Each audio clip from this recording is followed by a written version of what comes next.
যদি আপনার পরিবারে কোনো ছোট সদস্য প্রতিনিয়ত রিল ভিডিও বা শর্ট ভিডিও দেখে, তাহলে তাকে দ্রুত নিষেধ করুন এবং তার কাছ থেকে মোবাইল ফোনটি নিয়ে নিন। এর পিছনে কারণ হচ্ছে তিনটি। প্রথমটি হচ্ছে ওর অ্যাটেনশন স্প্যান কিংবা মনোযোগ ধরে রাখার ক্ষমতা কমে যাবে। এটা আমাদের বড়দেরও হয়ে থাকে।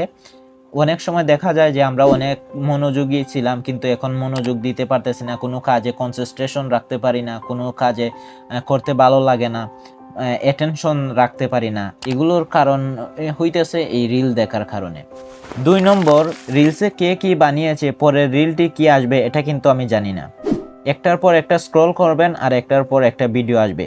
সেজন্য আমি মনে করি না একটা বাচ্চার হাতে কখনো মোবাইলে দিলে সে রিল দেখবে, এটা এলাও করা পরিবার থেকে। 3 নম্বর, এখানে কোনো সেফটি নেট নাই।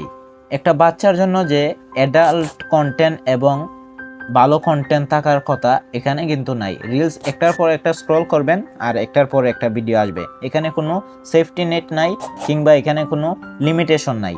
একটার পর একটা স্ক্রল করবে, একটার পর একটা ভিডিও আসবে। সেজন্য আমি মনে করি না কোনো বাচ্চা রিল ভিডিও দেখুক কিংবা তার পরিবার তাকে এটাতে অ্যালাউ করুক। আর যদি ভিডিও দেখতেই হয় তাকে অবশ্যই বলবেন যাতে এডুকেশনাল ভিডিও বা মোটিভেশনাল ভিডিও, ভালো ভালো ইংলিশ কন্টেন্ট দেখে, লং ভিডিও, শর্ট ভিডিও যাতে সে কখনোই না দেখে, তাহলে তার অ্যাটেনশন বা মনোযোগ ধরে রাখার ক্ষমতাটা হারিয়ে ফেলবে। তো ভিডিওটি শেয়ার করে সবাইকে জানিয়ে দিন এই মেসেজটি।